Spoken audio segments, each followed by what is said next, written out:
우리가 저번 시간에 19장 1에서 3절을 하면서 이런 질문을 한 적이 있습니다. 이제 회색지대 신앙에 대해서 하면서 그 일상에서 하나님을 어떻게 알아볼 수 있는가라는 질문을 던졌습니다. 그런데 사실 우리가 신앙이 성장하고 성숙하려면 질문이 바뀌어야 된다는 거예요. 일상에서 하나님을 알아보는 자가 아니라 그러니까 하나님을 알아보는 방법을 찾는 자가 아니라 내가 하나님의 시선에서, 즉 하나님의 시선과 관점으로 세상과 삶을 바라보고 있는가, 조망할 수 있는 자가 되는가, 그런 자가 되는 것이 바로 신앙생활이라고 할 수가 있어요. 그러니까 어떻게 하나님을 볼 수 있지? 어떻게 응답을 받을 수 있지? 그러한 사람이 어떻게 해야 내가 바뀌고 변화되지? 이걸 묻기 전에 내가 하나님의 관점에서, 시야에서 살아가는 사람이 되는 거죠. 예, 그것을 우리가 그 신앙을, 그래서 우리의 신앙의 여정은 산으로 올라가는 것과 같습니다. 산으로 올라가는 것. 그 산이 바로 하나님이라고 할 수가 있어요. 하나님을 향해 나아가는 여정. 그랬을 때 처음에 신앙의 입문 단계에서는 처음에 멀리서 산을 보게 되죠. 처음에 멀리서 산을 보게 될 때 우리가 산의 전체적인 그 아름다움 혹은 그 웅장함 이러한 것들에 매료되어 발걸음을 내딛어 보겠죠. 그렇게 발걸음을 내딛어 보겠다 이렇게 시도하게 됩니다. 두 번째 단계, 그러니까 첫 번째 단계가 멀리서 산을 보는 단계이라면 그 다음 단계가 이제 실제로 산으로 다가가서 산을 향한 여정을 시작하게 되겠죠. 이제 시작하는 순간부터 이제 실제로 딱 길을 들어섰는데, 그러니까 멀리서 봤을 때는 뭔가 좋아 보이고 매력적이어 보였는데 딱 가니까 거칠거칠한 환경과 땅과 그 지형, 불곡진 지형이나 이런 것들을 보면서 굉장히 좀 그 거칠거칠한 현실에 많은 어려움을 겪게 되죠. 우리의 삶에 마치 그 시련과 어둠 같은 현실과 비슷하다고 할 수가 있습니다. 그래서 흙이나 나무나 거친 길만 보이게 됩니다. 그러니까 한마디로 전체를 보는 모습이 사라지게 된다는 겁니다. 산을 보는 모습이 사라지면서 이제는 그냥 하루하루 살아가게 돼요. 하나님이 그래서 그 상황에서 그 시련의 시간들을 통해서 그 당장의 우리가 근시안적인, 즉 눈앞의 것만 보여지는 그 상태에서는 하나님이 멀게 느껴지거나 전혀 아니면 하나님을 보지 못하는 상태, 그렇게 된다고 할 수가 있습니다. 그렇게 되면 그냥 이쯤에서 그냥 산을 오르는 것을 그만두고 싶다, 산을 향해 가는 여정을 그만두고 싶다, 이 정도로 오래 걸릴 줄도 몰랐고 힘들 줄 몰랐다라고 생각하면서 탈출하고 싶은 마음이 들게 됩니다. 예, 이렇게 산으로 다가가서 본격적인 산을 향한 여정을 나서는 단계가 있다면 이제 그것을 이겨내고 본격적으로 이제 제대로 산속을 이제 좀 궤도에 올라서 산속을 오를 때의 단계로 바뀌게 돼요. 이걸 신앙으로 생각한다면 확신 속에 하나님을 믿게 되는 단계로 점점 가게 된다는 거예요. 등반하는 여정. 즉 내가 제대로 가고 있는지 뭔가 당장은 알지 못하지만 내가 산 안에 있구나, 내가 산을 걸어가고 있구나, 그 확신으로 발걸음을 내딛는다는 거예요. 그러다 보면 이제 마지막 단계 때 정상 아래 전망대에 서게 됩니다. 이제 정상에 있는 전망대에 서게 되면서 시선이 바뀌게 돼요. 지금 아까 제가 처음에 말씀드렸듯이 처음에 멀리서 산을 바라보는 사람이 돼요. 우리는 항상 신앙의 질문을 어떻게 하면 하나님 볼 수 있지라고 생각을 하는데, 볼 수 있는 게 문제가 아니라 내가 하나님께 다가가고 하나님과 친밀해지면 하나님의 관점에서 세상을 보게 된다는 거예요. 그러니까 내가 하나님을 보려고 하지 말고 내가 하나님과 친해지려고 하면 하나님의 관점에서 세상을 보게 되기 때문에 삶에서 실수가 줄어들고 삶에서 지혜로운 삶을 살게 되는 거죠. 그것과 똑같다라고 할 수가 있습니다. 그렇게 되면, 즉 정상 아래 전망대에 서게 되면 시선이 바뀌기 때문에 산을 보는 사람이 아니라 산 안에서 세상을 내려다보는 사람이 되는 거예요. 즉 하나님 안에서. 그래서 이 아브라함 같이 아브라함이 하나님과 친밀해지자, 18장에서 친밀해지자 결국 하나님이 그를 데리고 가셔서 이 소돔이 내려다 보이는, 세상이 내려다 보이는 곳으로 보게 되죠. 그래서 세상의 죄와 육신과 자기 세속과 육신에 찌들어 사는 사람, 마귀의 밥이 되어 사는 사람이 사는 삶이 얼마나 비참한지를 내려다볼 수 있게 함으로써 어떻게 사는 삶이 내가 제대로 사는 삶이고 축복으로 갈 수 있는, 축복을 줄 수 있는 삶인지를 제대로 이제 명확히, 이전에는 산 안에서 산을 오를 때는 그게 눈에 안 보여요.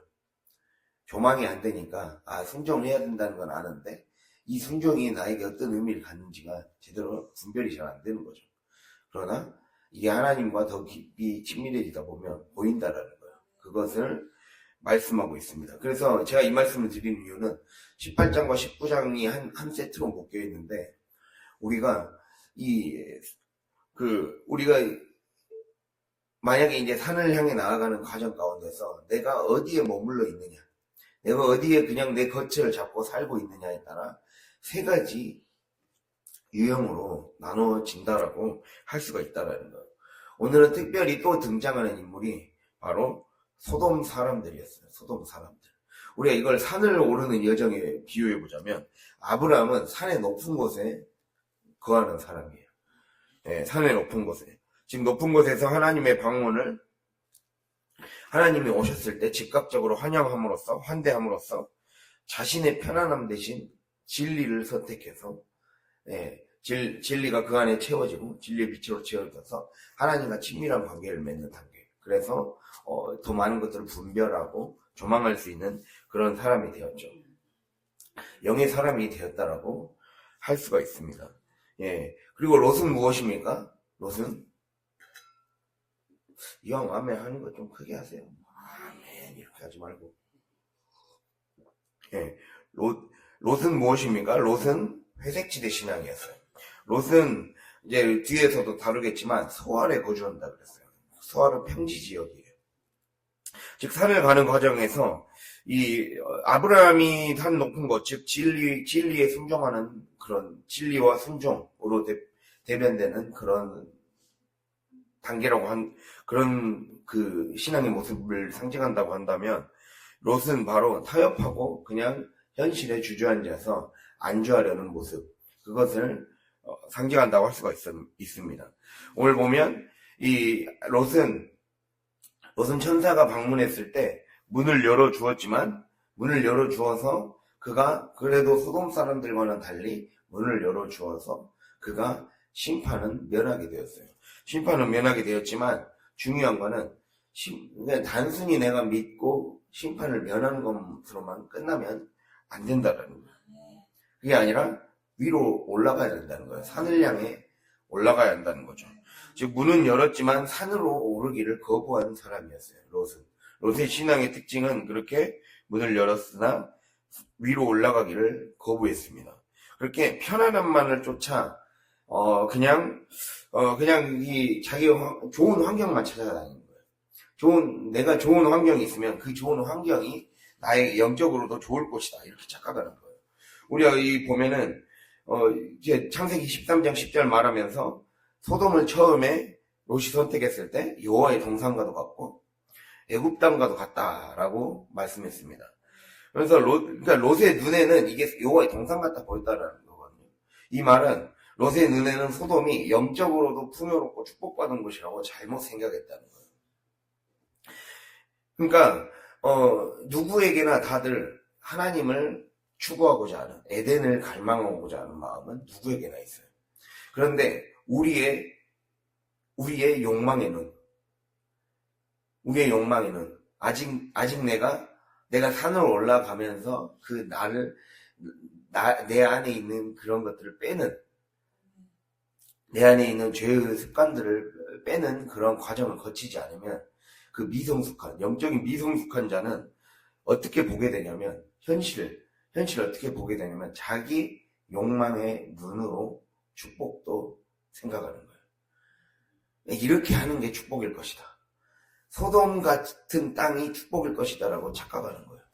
우리로 따지면 강남 같은 곳이 축복의 땅일 것이다. 이렇게 착각하는 거예요. 돈이 많아지는 것이 축복의 신호일 것이다. 착각하는 거예요. 돈이 많고 적음이 중요한 게 아니에요. 그거는 축복의 신호가 아니라는 거예요. 소돔은 그렇게 봤다는 거예요. 롯은 소돔을 그렇게 봤다는 거예요. 좋고 괜찮은 것만 끝없이 찾아다니는 태도. 이게 신앙의 성장을 굉장히 가로막는다는 거예요. 좋고 괜찮은 것. 내 눈에 좋은 것이 축복일 것이야. 라고 생각하는 태도.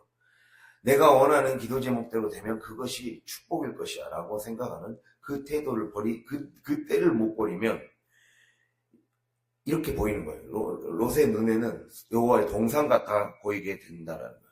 이걸 심리학 용어로 투사라 그러거든요. 자기 욕망의 관점에서 보는 거예요.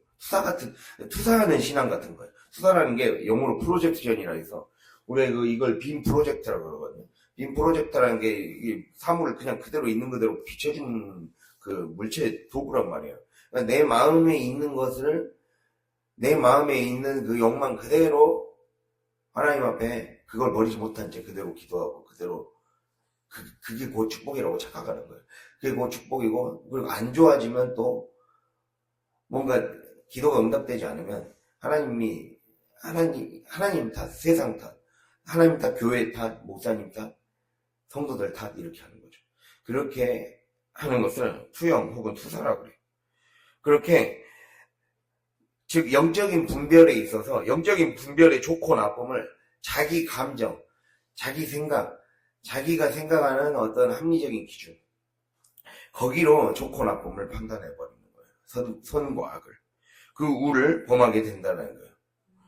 그래서 그렇게 그런 이중적인 그 시야를 버리지 못하니까 결국 회색지대 신앙에 머무르게 되었다라는 거죠. 그러다 보니까 판단이 제대로 서지 않아서 분별이 제대로 되지 않으니까 결국 죄악의 상징, 육신의 편안함과 세속의 쾌락을 갈구하는 눈을 버리지 못하니까 그것을 그냥 하나님이 축복해 주셨겠지라고 착각하고 그렇게 소돔에 머무르게 된 거예요. 그리고 저번에도 제가 말씀드렸죠. 여호와의 동상과도 같았고 애굽 땅과도 같았다는 것은 롯 안에 하나님을 향한 갈망도 있지만 세상에서 잘 되고 싶은 것도 있었다라는 거예요. 근데 우리가 이러한 두 가지 것을 다 취하려는 태도를 가지면 우리가 옛날에 어렸을 때 수학하면 집합이라는 게 있어요. 집합하면은 교집합이라는 게 있단 말이에요. 여기 세상이고 여기 하나님이에요. 그럼 하나님과 세상 그 사이에 겹치는 부분이 있어요. 그러니까 그것이 바로 소돔이에요. 즉 영적인 축복과 세속적 욕망이 뒤섞인 그곳에 죄가 뿌리 내리는 거예요. 내가 그걸 벗어내지 못하니까 거기에서 죄가 뿌리 내림으로써 자꾸 소돔 곁을 맴돌다가 결국 세상과 육신이라는 술에 취해버리는 거예요. 그렇게 되면 결국에는 내 현실이 하나님이 나에게 진짜 축복을 주기 위해 진짜 은혜로 나를 인도하기 위한 그러한 연단의 과정을 도피하고 피하려고만 하고 더 감당하려고 하지 않는 거죠. 그러다 보니까 영적인 인사불성의 상태가 돼버리는 거예요. 판단할 수 없는 상태. 내가 자꾸 영적인 것도 취하고 싶고 육적인 것도 취하고 싶고 그리고 내 욕망의 눈으로 자꾸 축복이라고 착각하는 그 관점을 버리지 못하고 그 고집을 자꾸 붙잡고 있으면 영적인 인사불성의 상태가 되어버린다라는 것을 우리가 롯의 이 19장 전체의 이야기를 통해 자꾸 얘기를 해주고 있는 거예요. 그것을 우리가 기억하길 바랍니다. 그래서 그렇게 롯의 모습이 그것이라고 한다면 이 소돔 사람들의 모습을 오늘 보고 있어요. 소돔 사람들의 모습. 그것은 바로 소돔 사람들의 모습은 우리가 소돔 사람들의 모습을 보면 이 4절 5절을 읽어볼까요? 4절 5절. 그들이 눕기 전에 그 성사람 곧 소돔 백성들이 노소를 막론하고 원근에서 다 모여 그 집을 에워싸고 롯을 부르고 그에게 이르되 오늘 밤에 내게 온 사람들이 어디 있느냐 이끌어내라 우리가 그들을 상관하리라. 아멘. 예, 소돔 사람들은 자기 자아의 쾌락만 쫓아다니는 사람들이라고 할 수가 있습니다. 우리가 아까 산을 오르는 여정에 비유해 보면 아브라함이 산의 정상에 속한 곳에 위치하고 있다면 롯은 아직 오르기 전에 평지라고 할 수가 있고 또 소돔은 골짜기라고 할 수가 있어요. 골짜기는 뭔가 숨어있고 싶어하고 이 은신처 들키고 싶어하지 않는 그런 부분이죠. 우리의 욕망을 상징하죠. 우리의 욕망과 자기 자아의 쾌락만 쫓아다니는 상태. 그런 사람들의 특징은 바로 무엇이냐? 오늘 그런 사람들의 특징은 되게 아이러니하게 문이라는 키워드가 그걸 잘 보여주고 있어요. 문이라는 키워드. 오늘 보면 구절에 문을 부수려고 그래요. 문을 부수려고 하는지라라고 구절에 나와 있어요. 이제 우리가 그들보다 너를 더 헤아리라고 롯을 밀치며 가까이 가서 그 문을 부수려고 하는지라 10절에 그렇게 여기서 그 사람들은 천사를 말해요. 천사가 손을 내밀어 롯을 집으로 끌어들이고 문을 닫고 문 밖의 무리를 대소를 막론하고 그 눈을 어둡게 하니 그들이 문을 찾느라고 헤매었더라 라고 나와 있거든요. 예, 소돔 사람들이 대변하는 영적인 이러한 육적인 사람들의 특징은 바로 먼저는 문을 열어주지 않는 거예요. 즉 롯이 그나마 그래도 구원을 받았던 이유는 하나님이 보낸 천사들을 영접했기 때문입니다. 다른 말로 환대했기 때문이에요. 환대하고 영접했기 때문에 하나님이 구원의 기회를 주신 거란 말이에요. 문을 열어주지 않는 거예요. 문을 열어주지 않고, 지금 문을 열어주지 않는다는 거는 관계하려는, 그러니까 이 인격적이고 친밀한 관계를 맺을 생각이 없다라는 거예요. 우리가 5절 보면 상관하리라라고 나와 있단 말이에요. 상관하리라. 이게 히브리어로 야다라고 해서 야다는 우리가 잘 많이 들어봤죠. 하나님 알다가 야다란 말이에요. 근데 야다가 좋은 의미에서 쓰일 때는 하나님과의 어떤 인격적인 하나님과 혹은 이제 하나님의 사람들과의 친밀하고 인격적인 교제를 말할 때 야다를 써요.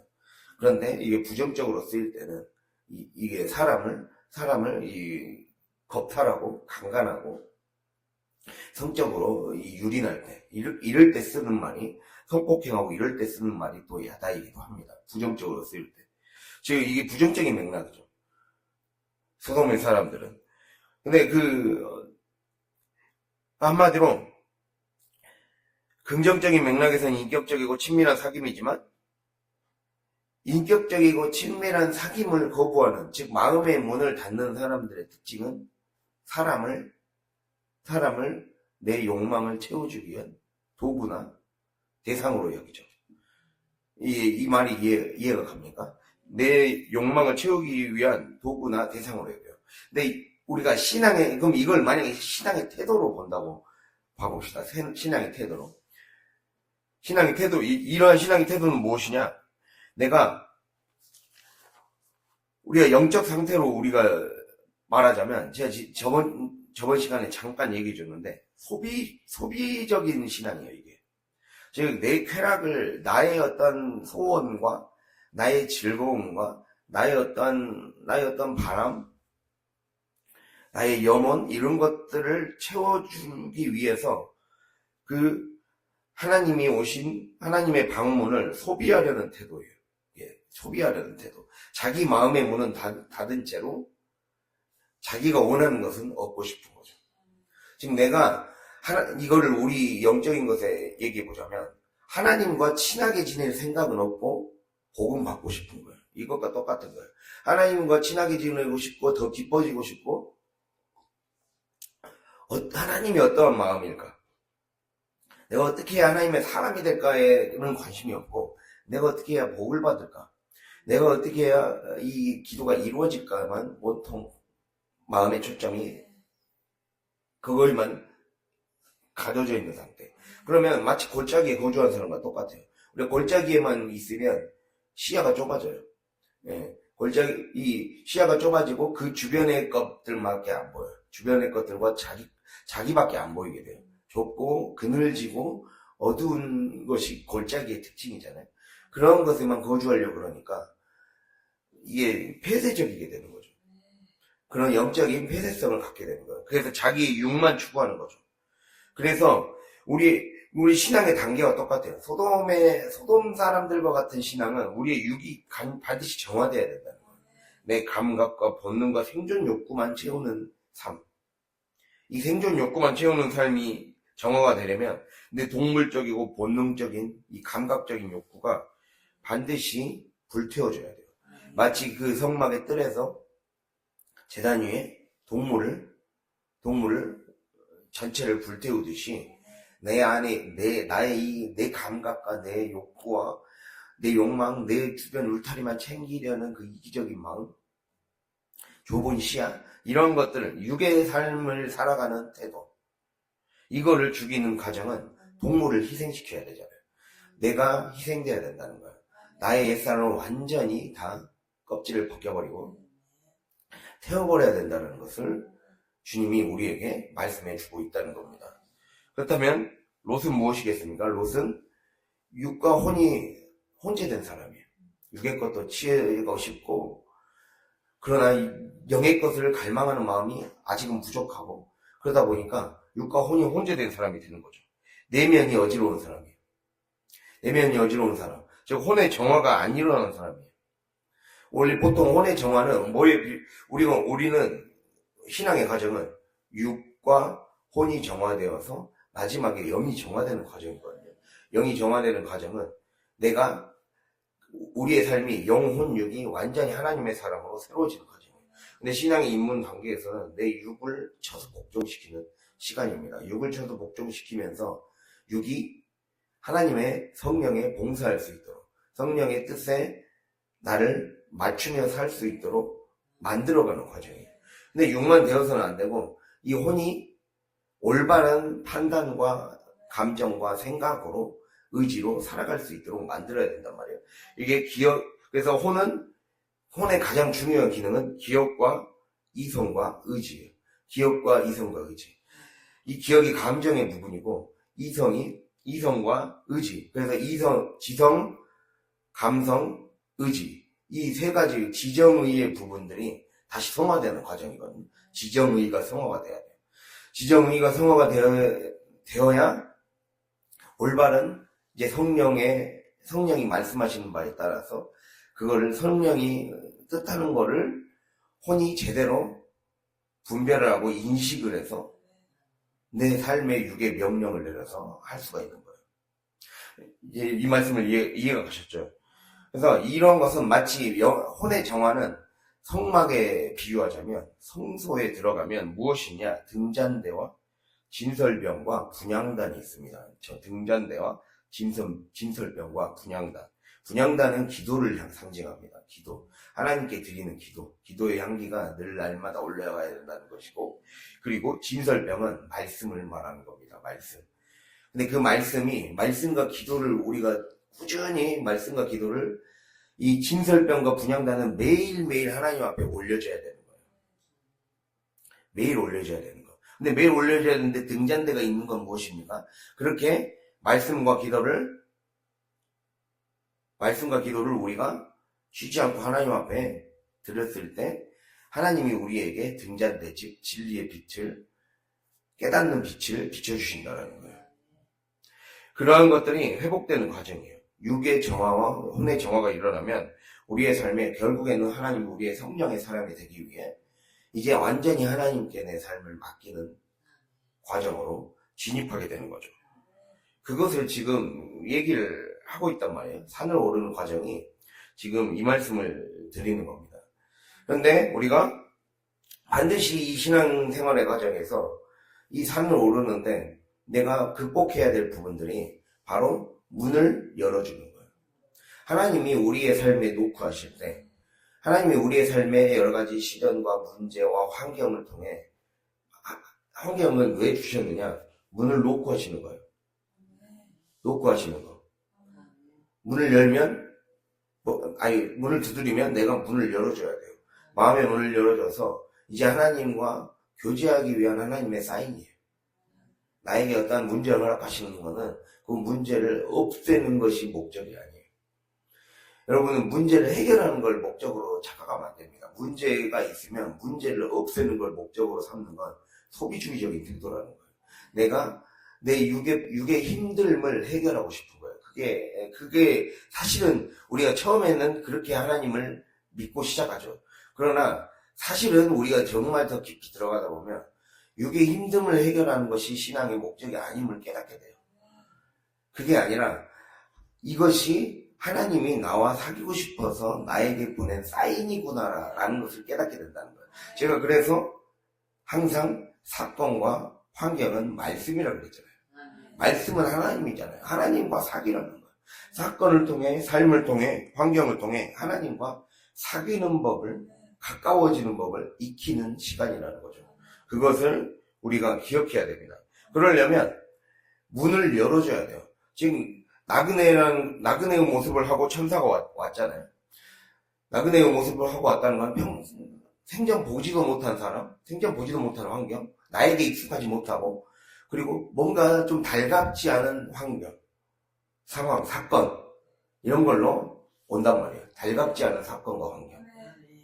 그것을 받아들이라는 거예요. 그러니까 하나님은 낯설고 불편함이라는 모습을 띠고 우리의 삶에 오신다는 거예요. 불편함과 낯섦의 옷을 입고, 또는 새로움과 낯섦과 불편함의 옷을 입고 하나님은 오신다는 거예요. 그때 그 낯설미라는 포장지, 낯설미라는 옷을 입고 오시는데, 우리는 익숙함이라는 포장지만 추구하는 거예요. 나에게 익숙하고 나에게 편하고 내가 좋을 것 같은 포장지, 소돔이라는 포장지, 이걸 못 버리는 거예요. 이걸 못 버리면, 이걸 집착하면 그 말은 내가 내 통제대로 살겠다라는 거예요. 하나님이 주인이 아니라 내가 주인대로 살겠다라는 하나님께 그 말씀을 드리고 있는 겁니다. 그래서 우리의 삶에 그렇게 익숙함에 집착한다는 것은 내 통제를 여전히 더 강하게 붙잡고 싶다라는 말이에요. 그렇게 붙잡고 있겠다, 이렇게 하나님 앞에 으름장을 놓고 고집부리는 태도라는 거예요. 이 태도를 우리가 버려야 된다는 거예요. 그것을 주님이 말씀하고 있습니다. 그래서 하나님은 우리를 더 깊은 곳으로 이끌어가기 위해 항상 우리의 삶에 한 번도 경험하지 못한 새로운 삶으로, 낯선 삶으로 우리를 인도하는 거예요.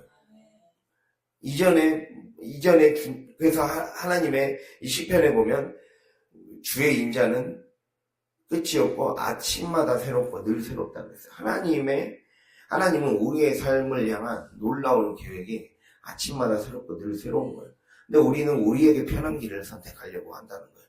우리에게 편한 길을 선택하면 결국에는 그 마지막은 영적 인사불성 상태가 된다.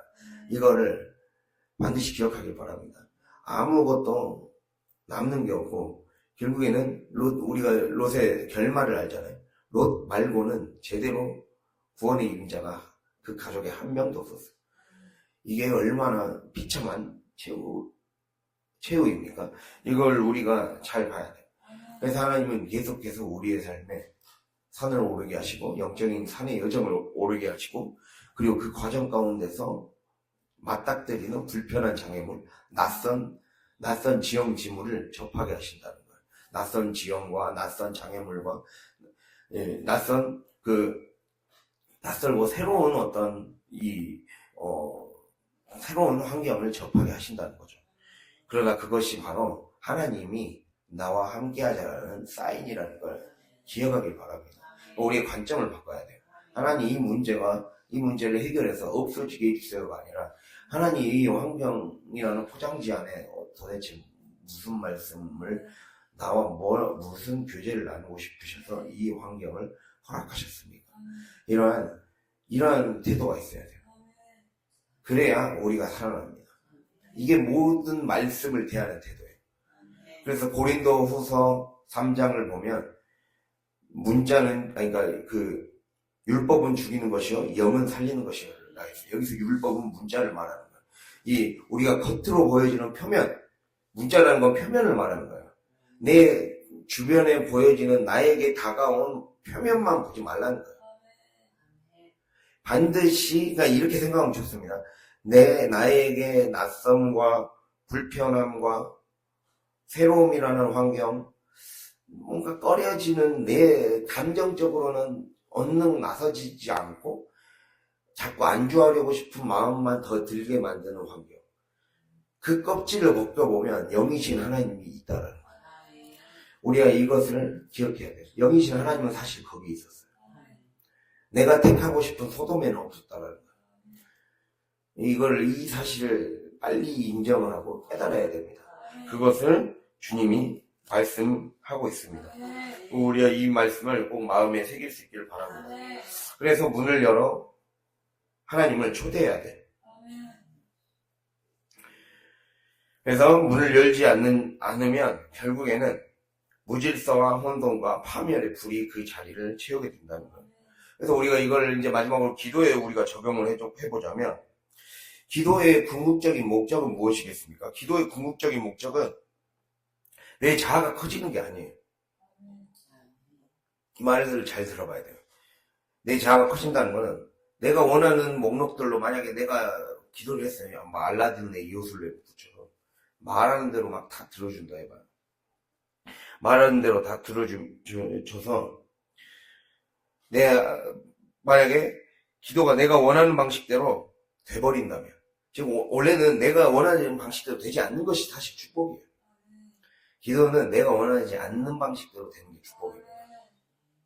근데 만일 처음부터 내 뜻대로 다 응답받았다면 자아만 완전히 오만방자해지고 비대해져서 교만해서 오히려 하나님 떠난다는 거예요.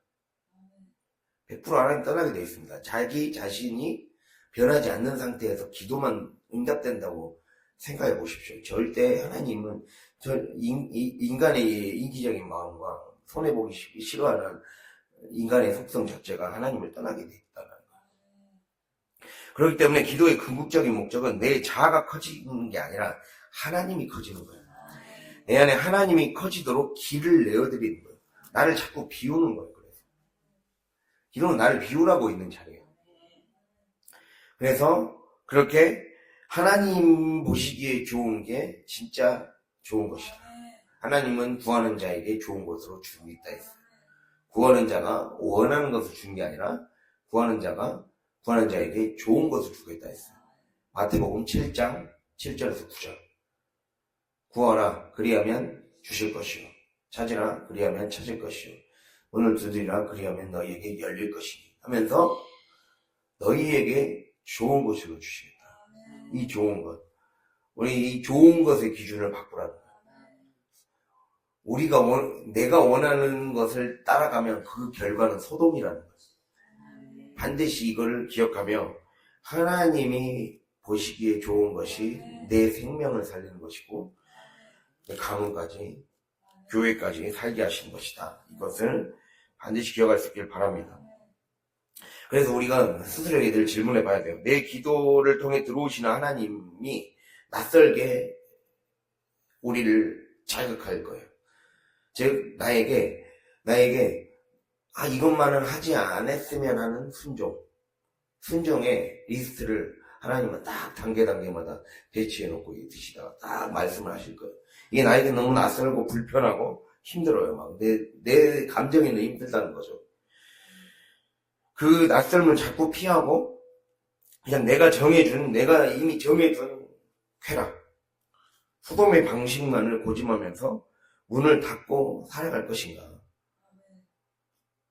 결정해야 돼요. 우리가 그걸 결정하고 그 태도를 버리지 못하면, 즉 소돔 사람들과 같이 돼서도 안 되고 롯같이 말로는 하나님을 믿는다고 하면서도 실제의 태도는 내 육적인 마음, 내 복잡한 생각을 그대로 그냥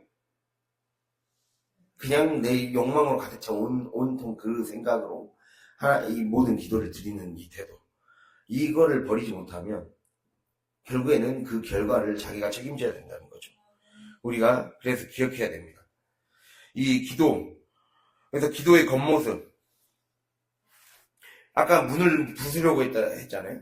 소돔 사람들이 문을 부수려고 했나. 원래 이 성경에서 영적으로 문을 부순다는 것은, 이 문은 이 성전의 문을 상징하는 거예요. 우리가 기도의 과정은 하나님 앞에 드려질 때, 하나님이 이제 지성소로 나아가는 그 성전의 문을 열어주시는 거예요. 근데 그 문을 내가 막 내가 성전 문을 부수려는 태도는 바로 이 영적으로는 성경에서는 배교라고 합니다. 배교. 하나님을 믿지 않는 태도, 불신하는 태도에서 비롯된 행위로 상징됩니다. 그러니까 이거는 우리가 쉽게 말하면, 하나님은 왜 내게 응답하지 않으실까? 즉 불평이나 당장의 불안과 염려거리를 없애달라는 요구. 이 기도의 겉모습을 고치지 않으면, 즉 드러난 현상과 상황에만 사로잡혀서 그것을 없애달라고, 그래서 그것을 없애면 되겠지 라고 생각하는 태도를, 그렇게 없애면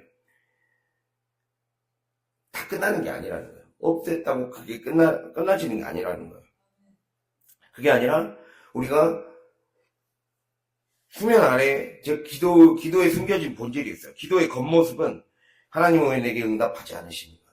이런 태도를 갖고 있는 사람들의 기도의 겉모습은 사실 내면을 깊이 들여다보면 착각하고 있는 거예요. 착각. 소돔의 태도, 소돔 사람들의 태도, 그리고 롯의 태도를 버리지 못하면 우리 안에 영적인 심각한 착각이 생깁니다. 즉 내가 과정 중에 있지도 않으면서, 즉 산을 오르는 과정을 하고 있지도 않으면서 자꾸 나에게 내가 원하는 결과를 나오게 해주세요, 이렇게 하고 있는 거예요.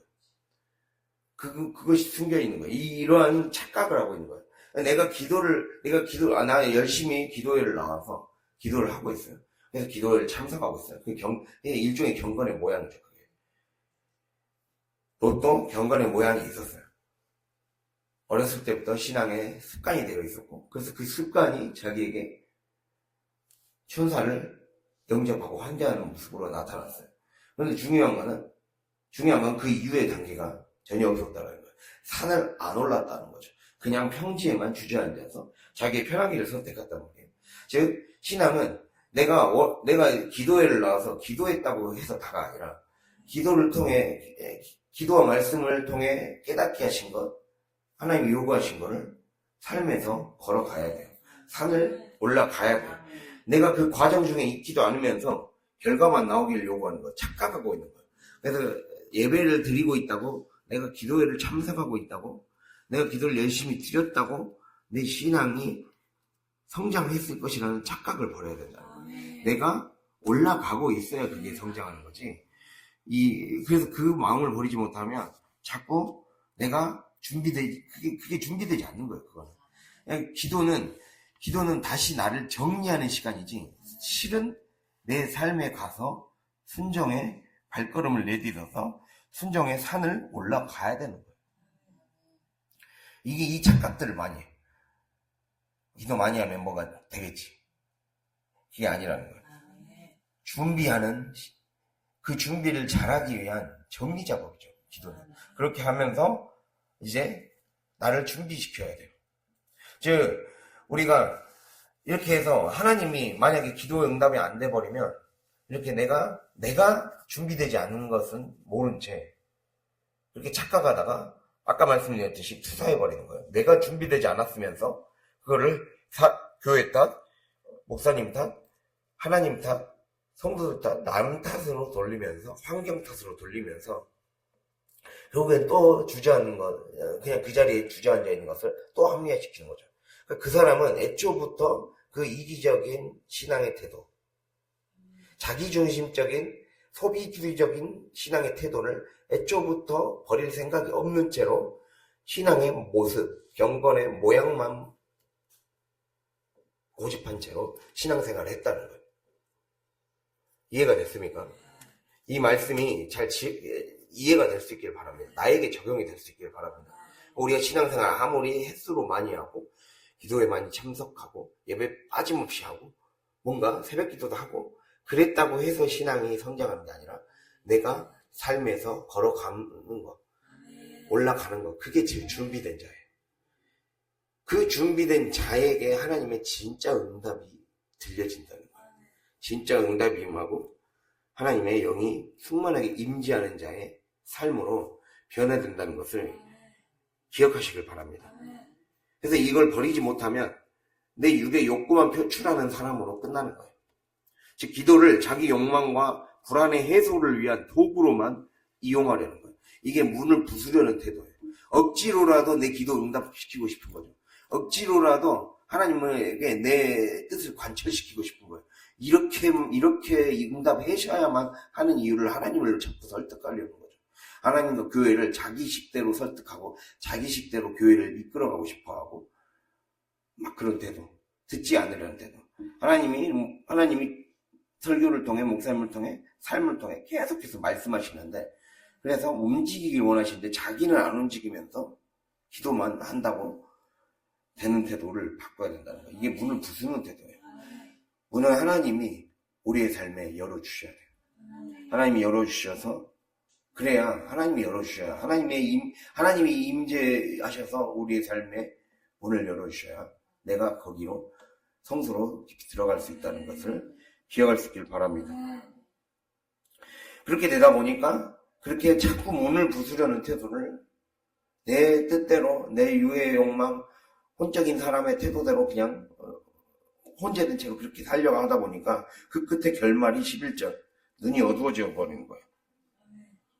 여기서 눈을 어둡게 하니가 이게 실명이거든요. 실명. 하나님이 눈을 실명시키셨다라는 뜻이에요. 눈을 어둡게 하니 갑작스럽게 심판으로 눈을 실명시켜버린 거예요. 장애를 입게 만들어버린 상태라는 거예요. 내가 내 육적인 욕망을 투영한 신앙의 태도, 자꾸 이걸 고집하고 이것에 그냥 주저앉아서 골짜기나 평지에만 거주하려는 태도를 버리지 못하면 결국에는 실명하게 되는 거예요. 실명하거나 아까 말씀드렸듯이 영적인 임산불성 상태, 취한 상태가 되거나 그래서 교회 다니면서도 전혀 영적이지 못한 사람이 되거나 완전히 그냥 무늬만 교회 다니는 사람, 그런 사람으로 하나도 세상 사람들 하나도 다를 바 없는 자기 중심적인 사람으로 전락해버린다는 것을 기억할 수 있길 바랍니다. 그래서 오늘 말씀을 이것을 잘 적용해서 내가 정말 하나님을 믿는다고 하지만 세상의 유익과 어두운 세상의 쾌락을 포기하지 못하고 있지 않은가. 즉 내 방식대로 뭔가가 계획이 이루어지고자 하는 삶의 기본 태도를 버리지 못하면 이 소돔 사람들 혹은 롯과 비슷한 태도를 보이는 것과 똑같습니다. 반드시 하나님이 우리에게 순종을 요구할 때 그것을 하나하나 힘들더라도 가봐야 돼요. 그리고 또 낯설미라는 옷을 입고 오시는 하나님. 그러니까 그 사건의 껍질을 벗기면 나와 더 깊은 사귐을 나누자. 잠깐의 배고픔을 채우기 위한 삶에서 벗어나서 나로 인해 더 많은 사람들이 배불러지는 삶, 그 삶을 위해 나와 함께 산에 오르자는 거예요. 그래서 아브라함의 그 기도 때문에 롯 한 명이 살아난 겁니다.